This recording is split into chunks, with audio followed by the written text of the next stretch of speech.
मशवरा देता हूं हुकूमत को और वजीर कानून को मशवरा देता हूं कि ना फिरौन की हुकूमत सारी जिंदगी रही, ना नमरूद रहा, ना जाज बिन यूसुफ रहा, ना यजीद रहा। और यार दरबारी बन के हुक्मरानों की चापलूसी करते करते तुम यहां तक आ गए हो कि अब नबी पाक की इज्जत को हाथ डालना शुरू कर दिया है। और आप यकीन करें सियासी जमातों का इतना बुरा हाल है कि इनके लीडर के बारे में कोई बात करे तो पागल हो जाते हैं ये एहतजाज कर करके। और उसने डायरेक्ट कह दिया कि खत्म नबूवत का मसला ही कोई नहीं, जो दीन की बुनियाद है, किसी को परवाह नहीं। मुझे तो उन लोगों की फिक्र हो रही है जिन लोगों ने इन्हें वोट दिए हैं, वो अल्लाह को क्या जवाब देंगे। और ये अल्लाह माशाल्लाह सारी सियासी जमातें इस तरह की। और मेरा वजीर कानून साहब को भी मशवरा है कि जिंदगी बड़ी थोड़ी है, बड़ी थोड़ी। अल्लाह सबको माफ करता है, अपने रसूल के गद्दारों को माफ नहीं करता। और यहां तुम्हारी गाड़ियों पे झंडे लगे हुए हैं, वहां भी तुम्हारे झंडे लगेंगे, पर इसलिए लगेंगे कि ये गद्दार है नामूसे रिसालत। ये झंडे लगेंगे। शर्म करो और डर जाओ, बस कर दो। तुम्हारे मुंह में अब दांत पूरे नहीं रहे। कोई शुगर का मरीज है तो कोई ब्लड प्रेशर का, तो कोई हार्ट का, तो कोई कैंसर का। शर्म करो और अपनी कब्र की भी थोड़ी सी फिक्र करो। बताओ पाकिस्तान के कितने सदर गुजरे, वजीर आजम गुजरे, तो उनकी कब्रें कहां हैं? कोई जाता है उनकी कब्रों पे? किसी को खबर है? क्यों अपने लिए जहन्नम इकट्ठी करते? सारा कुछ दुनियादारी रह गई है, सारा कुछ सिर्फ यही रह गया। हजरत अबू बकर सरदार थे, हजरत उमर सरदार थे कबीले, हजरत उस्मान सरदार थे।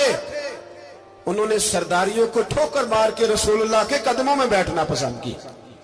सरदारियां छोड़ के गुलाम बन गए। तुम सरदारियां बचाने के लिए रसूलुल्लाह की गद्दारी करते हो, शर्म नहीं आती।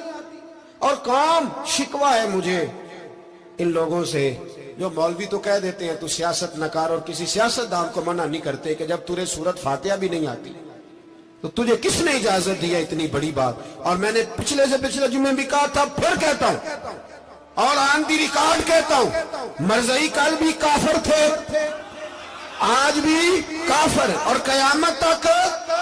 और जो उनके कुफर में शक करे वो भी, और पक्का बेईमान है, काफिर है। वो वजीर कानून हो या सूबाई हो या विफाकी हो, मन शक्का फी कुफर ही फकत कफर। जो मरज़ई के कुफर में शक करे वो भी काफिर है। हमारे रसूल आखिरी रसूल है।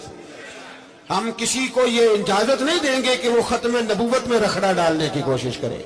हम किसी को ये इजाजत है। और तुमने कौम को लूटा, लूटते रहो, अब ईमान पे डाके तो ना डालो। तुम्हें दौलत लूट के पेट नहीं भरा, अब ईमान लूटना शुरू कर लिया।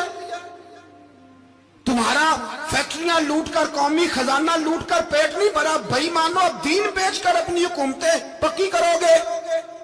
और वो लोग भी तैयार हो जाएं जो इन बेईमानों को मुंतखब करते हैं, उनसे भी सवाल करेगा खत्म नबुव्वत का मौजू क़यामत के दिन। ये तुम बताओ, इनको सपोर्ट करते थे जो रसूलुल्लाह सल्लल्लाहु अलैहि वसल्लम के बाद भी किसी नबी को नबी मानना दुरुस्त जानते थे। शर्म आनी चाहिए, ख्याल होना चाहिए। और मैंने कहा कि हमारा दिल नहीं चाहता, आप यकीन करें, हमें शौक है जुलूस निकालने का, तुम्हारे खिलाफ बातें करने का। तुमने रोज थर्मामीटर निकाला होता है, चेक करते हो कि ईमान कितना है कितना नहीं है। ये पाकिस्तान, ये पाकिस्तान अगर सूबा सिंध है तो हजरत अब्दुल्ला शाह गाजी का है, अगर बलोचिस्तान है तो हजरत बाबा अब्दुल रहमान का है, और अगर पेशावर है तो वो सूफिया का है, और अगर ये धरती पंजाब है तो ये दाता अली अजमेरी की है, ये बाबा फरीदुद्दीन की है। इसमें किसी गद्दार को कब्जा करने की इजाजत बिल्कुल नहीं मिलेगी। और हम वो लोग भी नहीं जो चुप करके अंदर सोते रहे, कौम जो करती है करती रहे, हमें परवाह नहीं। ना, ऐसी कोई बात नहीं। कोई बंदा ना समझे कि इन्हें होश नहीं, इन्हें पता नहीं, हमें सारा कुछ ही आता है। फिर अगर कल को कोई मुमताज कादरी पैदा हो गया तो शिकवा ना करना। कल को कोई फिर से आमर चीमा निकल आया तो शिकायत ना करना, याद रखना।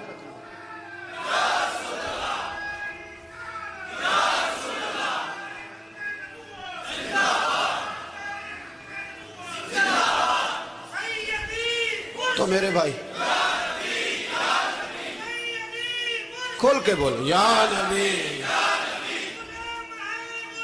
रसूल के बोल।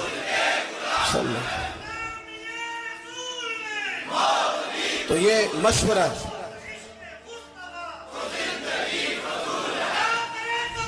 جزاک اللہ. تو یہ تمہیں مشورہ ہے.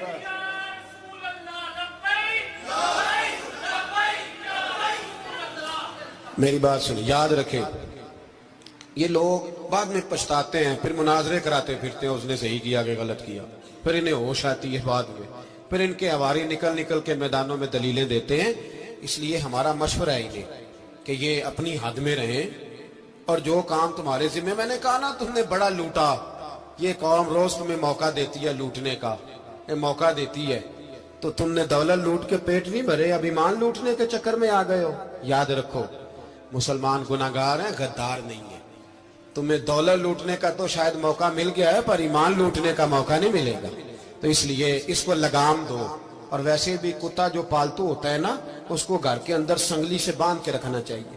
یہ تمہارے بوٹ چاٹتے ہیں، بھونکتے ہیں، تمہارے حق میں وزارتیں لیتے ہیں. ہم نے تو کوئی وزارت نہیں لی تم سے، اور نہ ہمیں شوق ہے. اس لیے کہ ممبری کیا کرنی ہے جس کو ممبر رسول عطا کر دیا جائے؟ اس نے کیا کرنی ہے یہ ممبریاں جس کو پکا ممبر رسول دے دیا جائے؟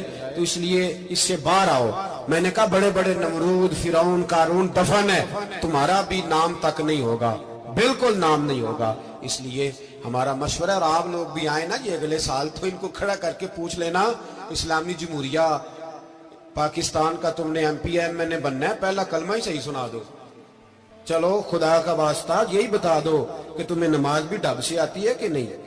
اور آپ کی موج ہے، آپ بٹھا لیتے ہیں سر پہ، کیا کریں، سمجھانے والے مفت گناہگار ہو گئے اور بہکانے والے سب تمہارے یار ہو گئے. اس لیے یہ چھیڑتے ہیں جان بوجھ کے. اور پھر جب کوئی ممتاز قادری علیہ رحمہ پیدا ہوتے ہیں، پھر انہیں دشواری ہوتی ہے، پھر ان کا جینا مشکل ہو جاتا ہے. یہ موقع دیتے ہیں، پتہ نہیں کس کے ایجنڈے پہ عمل کر رہے ہیں. میرا سوال یہ ہے، میں نے پچھلے جمعے پھر میرا سوال ہے کہ میں پوچھتا ہوں، اس آدمی کو ضرورت کیا ہے ختم نبوت پر بات کرنے؟ جب امت مسلمہ کے متفقہ فیصلہ ہے کہ مرزائی کافر، اسمبلی نے بل پاس کر دیا کہ مرزائی، ان کو اقلیت قرار دے دیا، اور جب سے وہ اقلیت بنے، نہ ہم نے ان کی عبادت گاہ جلائی، نہ ہم نے ان کو قبروں سے نکالا، نہ ہم نے، بس ٹھیک ہے جیسے عیسائی رہتے ہیں، یہودی سے کس ملک میں رہتے ہیں وہ بھی رہے، اقلیت بن کرے، کوئی پر تم انہیں کھینچ کھونچ کے کیوں قریب کرتے ہو؟ تمہارا کیا جرانہ ہے ان کے ساتھ؟ بتاؤ تو صحیح. ان لوگوں سے ان کو چاہیے اپنے منہ میں لگام ڈالیں، اور اگر نہیں ڈالیں گے پھر انشاءاللہ ڈالی جائے گی، اور بڑی تگڑی ڈلے گی، اور پھر ایسی ڈلے گی. سلمان تاثیر جب مرا تھا نا، تو 5-5 لاکھ روپیہ مولویوں کو آفر کی جنازہ پڑھاؤ، 5-5 لاکھ روپیہ چھوٹے چھوٹے مولویوں کو. اور داتا صاحب کی مسجد کے خطیب بھی صوبائی جو تھے، وہ خطیب تھے، ملازم تھے، انہوں نے کہا کہ ایمان نہیں